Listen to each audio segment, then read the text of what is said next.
Our data shows that the volume of our COVID claims, and that would be in the chart in the blue bars on a weekly basis, so reported claims every single week throughout the pandemic so far, stacked up against the general infection rate, and that is portrayed in the black trend line there that you can see.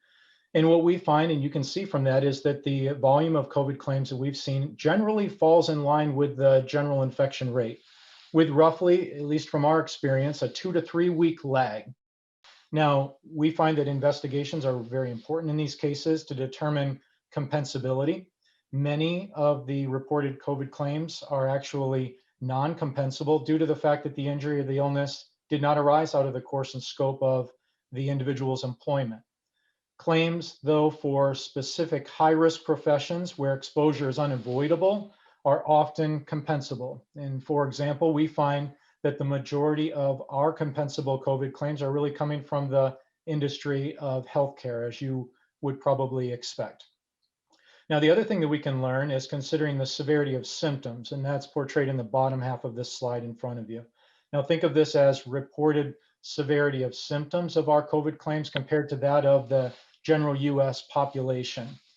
And our COVID symptom mix is really less severe than that of the general population, in part because of the demographics, we believe, of the workforce being different for our customers, meaning that, for example, the workforce in general is younger than that of the general adult population. So, we see more mild to moderate COVID claims compared to the more severe. And you can see that represented there. 94% of our reported COVID claims to date are mild and moderate compared to 85% in the general US population as reported most recently.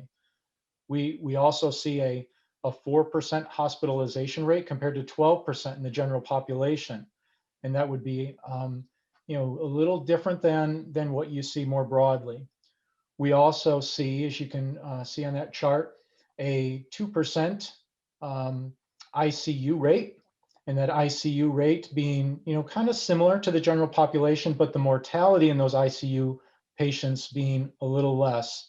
And then the mortality rate is roughly of, almost half that of the general population.